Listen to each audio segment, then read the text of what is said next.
Have you ever known someone whose confidence felt like a shield you could never quite get past? Someone whose charm drew you in, made you feel uniquely seen, only to later leave you in the dark, questioning your own reality. This isn't just a character flaw.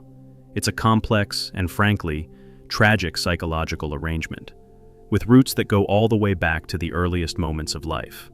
To understand it, we're going to journey deep into the developmental theories of the mind, using the brilliant concepts of the psychoanalyst Carl Jung as our map. We'll use his work to reveal how that impenetrable shield of confidence was forged, in the fires of deep childhood wounds. You'll learn that while research suggests genetic factors can play a role, a narcissist is largely, painfully, and often unconsciously, made. We'll deconstruct their psychology, piece by piece, so you can understand that their confident exterior is just a fragile mask. This knowledge isn't about judgment, it's about understanding. It's a tool that'll allow you to make sense of the confusing and painful behaviors you may have encountered, and in doing so, reclaim your own sense of clarity and truth. To begin to understand the narcissist, we have to look at what they present to the world. And what they present, well, it's often dazzling.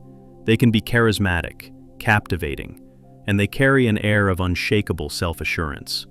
This outward-facing identity, this social mask, is what Carl Jung called the persona. Now, Jung believed that we all have a persona. It's a necessary part of functioning in society. I mean, you have a persona at work, another with your family, and another with close friends. A healthy individual knows this mask? Well, it's just one facet of their total self. They know that, behind the competent professional, or the dutiful child, there's a complex inner world of feelings, doubts, and vulnerabilities. For the narcissist, though, this distinction, it's really blurred. They've become deeply identified with their persona. The mask is no longer a mask. No, in their mind, it is their face. Their sense of self isn't rooted in an internal, authentic core. Instead, it's entirely invested in this external, idealized image. It's a Jungian interpretation to say they're blind to the existence of character, because the persona has become the only point of reference they have. Think about an actor who plays the role of a king so convincingly, for so long, that he forgets he's an actor. He begins to believe, with every fiber of his being, that he's royalty. This is the psychological state of the narcissist. Their grandiosity, their sense of superiority, their charm. It's all part of a meticulously constructed persona. This persona, it's an intricate suit of armor built to do just one thing: protect that deeply wounded and fragile person hiding inside. The grander and more perfect the persona, the more it promises to earn that admiration, that validation, that the narcissist, as a child, simply couldn't secure. But this is also why their reactions to perceived slights can be, well, so disproportionate, so full of rage or cold dismissal. Anything that contradicts the persona, like criticism, failure, or being ignored. It's not just an insult. No, it's an existential threat. They're not just defending their ego, they're defending their very existence. To understand why, we have to go back to the beginning, to the moment that armor was first forged. Every infant is born into a state of what psychoanalysts, like Heinz Kohut, called primary narcissism. This is a normal, healthy, and essential stage, where the infant is the center of their own universe. A baby's cry, in a healthy environment, is met with a loving response. This responsive care is called mirroring. When a parent looks at their child with delight, reflects their joy, and soothes their distress, they're saying, "I see you. You exist. You are good." This is the psychological foundation of self-worth. But what happens when this process goes terribly wrong?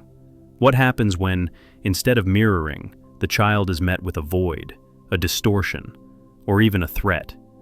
This is the genesis of what's known as the narcissistic wound, a profound injury to the developing self. Modern research consistently highlights that this wound isn't caused by a single event, but rather a complex interplay of factors. While there appears to be a genetic component to narcissistic traits, with heritability estimates ranging from 23% to over 50% in some studies, environmental factors are crucial. Adverse childhood experiences, or ACEs, are a primary risk factor for the development of narcissistic personality disorder, or NPD. This wound can be inflicted in several ways. One of the most common sources, explored by theorists like Otto Kernberg, is the emotionally neglectful, or critical parent. This is the parent who is physically present, but emotionally absent, teaching the child that their authentic feelings are, well, a nuisance. The message is clear. Who you are is not okay. You must be someone else, to be loved.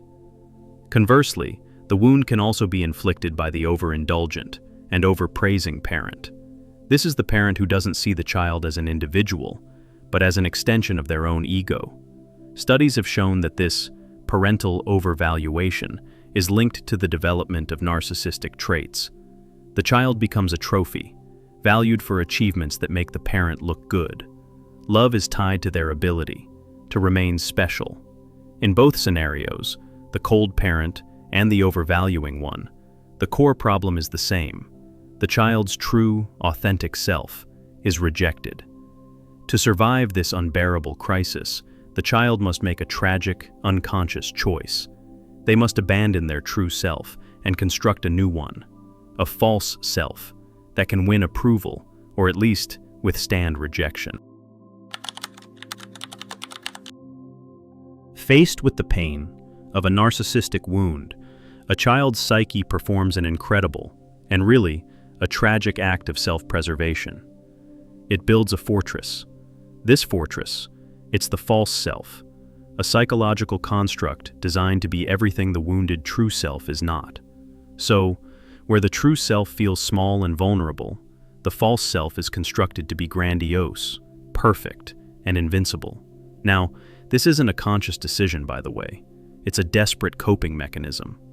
The true self, the very core of our authentic experience, is severed and buried under layers of shame. And the false self? Well, it takes its place. This is exactly where Jung's concept of psychological inflation becomes so critically relevant. The ego identifies with something much, much larger than itself. An archetype, perhaps, like the hero or the savior. Unconsciously, the wounded child thinks, if I can't be loved for who I truly am, then I'll just become someone so special, so perfect, that I must be admired. This false self is an entire operating system. Because it's disconnected from genuine emotion, it's emotionally bankrupt, and it can't generate its own sense of worth. It requires constant external validation to maintain itself. This is the origin of what we call narcissistic supply. The admiration, the attention, and the envy of others. These become the fuel that powers the false self. Without it, the structure threatens to collapse, exposing those long-buried feelings of shame and emptiness. This is why their hunger for admiration is so insatiable. It's not mere vanity, it's an addictive need. This psychological arrangement stands in stark contrast to Jung's vision of healthy development, which he called individuation. That's the lifelong process of becoming more and more yourself. The narcissist, however, they're stuck. All their psychological energy is spent maintaining the outward facade of the false self, preventing them from ever accessing genuine connection. It also forces them to wage a constant, hidden war against another crucial part of their own psyche, the shadow. Of all Carl Jung's contributions, perhaps none is more essential to truly understanding the narcissist than the concept of the shadow. The shadow is the dark side of our personality. It's the repository for everything we refuse to acknowledge about ourselves. Things like our envy, our rage, our insecurities, and our vulnerabilities. Jung taught that a healthy life requires us to become conscious of our shadow. He wrote, and I quote, "One does not become enlightened by imagining figures of light, but by making the darkness conscious. By courageously facing our shadow, that's when we become whole." The narcissist, however, engages in the exact opposite process. The false self is built to deny the existence of their shadow, and that grandiosity and perfectionism, well, those are a desperate flight from their own inner darkness. The shadow contains the truth of their original wound, those feelings of being small, worthless, and deeply ashamed. To acknowledge it, well, that would simply shatter their idealized false self. Have you ever wondered why a narcissist can be so viciously judgmental? Why they seem to delight in pointing out your mistakes or insecurities? It's because they're, in that moment, in a battle with their own shadow. By attacking the flaw they see in you, they're temporarily ridding themselves of the unbearable burden of that flaw within themselves. They're unconsciously saying, "I'm not weak. You are weak. I'm not a failure. You are a failure." Now this dynamic, it becomes truly destructive in close relationships. As intimacy deepens, the partner of a narcissist inevitably gets closer to their unhealed wounds. The other person becomes a mirror, and in that mirror, the narcissist risks seeing a glimpse of their own dreaded shadow. To prevent this, they must shatter the mirror. This, you see, is the psychological function of devaluation, the continuous repression of the shadow.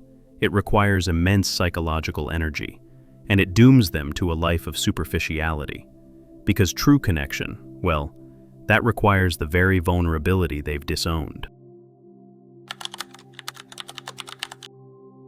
Now that we've journeyed through this inner world, we can connect these deep psychological drivers to the tangible behaviors that define a narcissistic personality. Let's start with their relentless need for admiration, or narcissistic supply. We've established this isn't simple vanity. Because the false self has no inherent worth, it must be constantly propped up by external validation. Think of it like a car with a severe fuel leak. No matter how much gas you put in, the tank is soon empty again. This is why they dominate conversations and boast about their accomplishments. They're fighting for psychological survival. This brings us to their profound lack of empathy. How can someone so perceptive at charming people truly be so incapable of caring about their feelings? The answer, you see, it lies in the repressed shadow. True empathy, after all, requires access to your own vulnerability. But for the narcissist, this territory, it's forbidden. So, when you express your hurt, they don't see your pain. No, they just see a weakness, one that reminds them of their own disowned self. This leads us directly to their use of manipulation and control. See, a narcissist's world it's just so fragile. They have to, meticulously manage their entire environment, just to ensure it only reflects back what their false self wants to see. For them, control, well, that's all about managing reality. So, they'll use tactics like gaslighting and triangulation to shape your perception. That way, they make sure you stay a reliable source of supply. This also explains their shallow and transactional relationships. True intimacy is the ultimate threat, because it requires authenticity and vulnerability. You see, their relationships aren't about connection, they're about utility. People are categorized based on what they can provide, and once you cease to serve that function, you're devalued and discarded. Finally, it's helpful to understand the distinction between grandiose and vulnerable narcissism. While both share the same core wound, they manifest differently. The grandiose narcissist is the classic, extroverted type, arrogant and overtly self-important. Research suggests this type is more often linked to childhood environments of parental overvaluation. Now, the vulnerable narcissist is more introverted and hypersensitive. Their grandiosity is hidden beneath a facade of victimhood and shame. And this subtype is more strongly associated with childhoods of neglect and abuse. It's important to remember, though, that these are tendencies, and many narcissists can actually oscillate between these states. What's more, research suggests that cultural factors, like a society's emphasis on individualism, can also influence the prevalence and expression of narcissistic traits. We've journeyed to the psychological birthplace of a narcissist, using the insights of psychoanalysis as our guide. We've seen that the confident individual who may have entered your life is wearing an elaborate mask, a Jungian persona.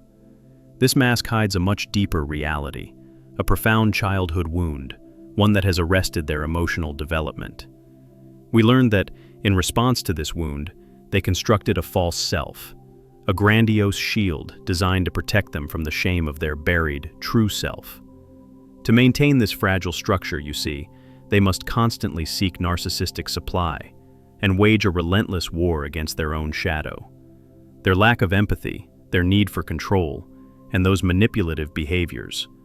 These are all desperate survival tactics of a person trapped in a psychological prison. This knowledge is your tool. It is your power.